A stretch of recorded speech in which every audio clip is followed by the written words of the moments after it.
Boom.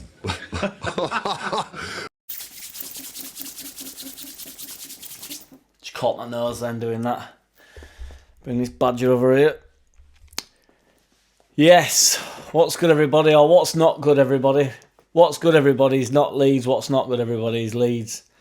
Quick shit vid, start with something comical. I posted, because the first half I could have drifted off, to be honest. So boring. Sleepwalking, we're just waiting to concede. It's so evident. You know, Fulham were there for taking, nothing, provided nothing. And then just a shit bit of defending. And that Wilson fella just bangs it in. So I was watching Aronson because I was so bored. I thought I need to make something of this. I thought, well, Aronson, you know, I thought I won't pick on him, but, you know. So I posted saying that I'm going to actually start because I thought he's falling over every time. And I know he falls over every time anyway. But he really was falling over every single time he touched the ball today. So since the post, I started counting it, but unfortunately, he came off because we were actually enjoying it more than the game. But he touched the ball 8 times in about started counting at about 35 minutes, and he came off at what, 65 or something. So I'd say half an hour. He touched the ball 8 times, right? And now please include, I don't mean every single touch. I mean like while he's on the ball. So please include within the 8 times. That's just like receiving the ball and then just laying the ball off, you know. So if you imagine, there's absolutely no reason for him to be falling over there. So in the 8 times that he touched the ball, he was down on the floor 6 of them times. Now, granted, 3 of the times he got free kicks, but each time that he got a free kick from the 6 times that he was on his ass out of 8, 6 out of 8 times he was on his ass, and the other 2 was purely because he just didn't have an excuse to fall over. The 3 free kicks were all due to the fact he was holding onto the ball for too long. So he went down 6 times for holding onto the ball too long and just falling over just for the sake of it. And he got away with it 3 times. That is not the reason why we were shit today, though.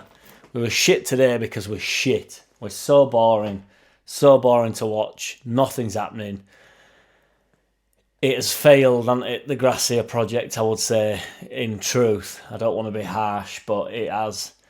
This sounds insane, but I thought, like, defensively, we wasn't actually that bad, as in the defence. So the back 4, I mean, I don't rate Christensen one bit, but I thought Christensen, Koch, Cooper and Wobber, whatever you call him, actually were pretty, not solid, but at least they were aggressive and, like, you know, wanted to go out and win ball. Like I liked having Cooper back, can't lie. I know I probably get a bit of shit for that, but it's undeniable. Like at least he's aggressive, and that Vobber's aggressive, and it brought a bit more out of Cock, and they look like they want to win stuff.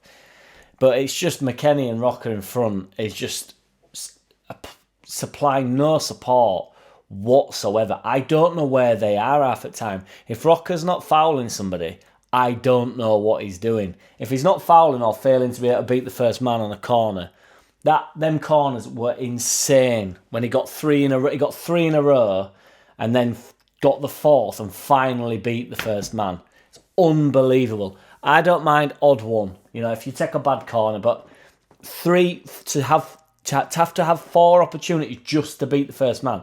The 4th ball in still wasn't a good delivery, by the way. It's just it took him 4 to actually beat the first man. That is insane. That is insane. You should not be on the corners. And if nobody else in the squad can beat the first man in 4 consecutive corners, then I don't know what a professional footballer is. I really don't. I can understand mistakes. I can understand misplaced passes, missing a penalty, you know, because keeper makes us say anything, missing a one-on-one. They're all like human mistakes. But when you just required to deliver a ball into the box 4 times, it takes you 4 times instantly, one after the other. Even the fans behind the fucking net were going insane with him, which obviously doesn't help, but it's so frustrating because, you know, everybody stood in crowds thinking, well, I can actually just clip it in if you can't. Trying all this whip. I know the ball needs whip on it and that's why it's hard to deliver, but come on. I mean, Cooper set up the goal. Cooper had a better delivery, but he didn't fuck about. It went out wide to him and he just thought, I can't deliver this, so I'm just going to zip it in along floor. So he just zipped it in and created a bit of carnage. And then, yeah. But anyway, I don't want to go on too much, to be fair. I don't want to whinge or all. But you can't just have, like, I mean, I actually, you know, when we got that goal and there were a bit of impetus and it was like, ooh, like, fucking hell, we might actually do something. It's like, and then you start thinking, it's like, I listen to obviously a lot of music and stuff, and like I'll be listening to a lot of dross, and then something decent comes on, and it ain't good, but it's just in comparison to the dross that I've been listening to for the past hour. Then you go, oh, this is all right. This is, and then you listen to it in cold art day or whatever, the light art day, light whatever the fuck that phrase is, and you realise that it's absolutely gash. It's just in comparison to the ket that you've been listening to. You know, it's better, and that 10 minutes was just better. So then you think, oh, but that was positive. It wasn't positive. It's shit. Absolute dross is nowhere near good enough. It's unbelievable. We are sleepwalking, waiting to get beat. Liverpool and Forest are playing each other. Obviously, we need Liverpool to win. Now we start needing results to start going our way. We've got Leicester on Tuesday. Liverpool have got Forest now. As it stands, as I'm recording this, all these games are 0-0 because they've just kicked off. So Liverpool, Forest, obviously need Liverpool to win. Palace, Everton, obviously need Palace to win. Leicester, Wolves, obviously need Leicester to win. I'll drop back in. I don't know why, but I can't even say I'm particularly pissed off when I was watching it. I've got more pissed off as I've started doing this, really, just sort of reflecting on it. But I thought some of it were all right. I think he's always aggressive. I'd bring Nonto on. I would drop Aronson so fast. It'd be unbelievable. I could do with Rocker getting sent off or something just to force him to have to do something else. And I'd be reluctant to sort of say bring Greenwood in, but I'd rather Greenwood or Forshaw in there. I mean, I love Forshaw anyway, but he's obviously a bit inconsistent with his fitness. But just get Forshaw in there and see if he's got 90 minutes in him, because this ain't working, is it, boys? And a few girls. But yeah, take it easy, everybody. I'll speak to you soon. The way they've been, the results they've had, 1 defeat in 13. I've got Muppets from Leeds talking about pressures on us, and Bamford and Forshaw and a couple of others, and it's over to you and this, that and the other. They got beat 7 times since Christmas. We've been beaten once. We've set it up from Christmas to be in the race. Boom. JackCity, bitch! JackCity, bitch!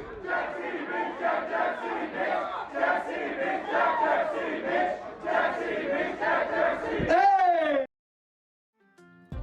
I don't wanna play no games. No, I don't wanna play no games. No, I don't wanna hear your promises. You do you and I'll do me. That's just the way it is. Don't wanna ever feel surprised. That's why I ask.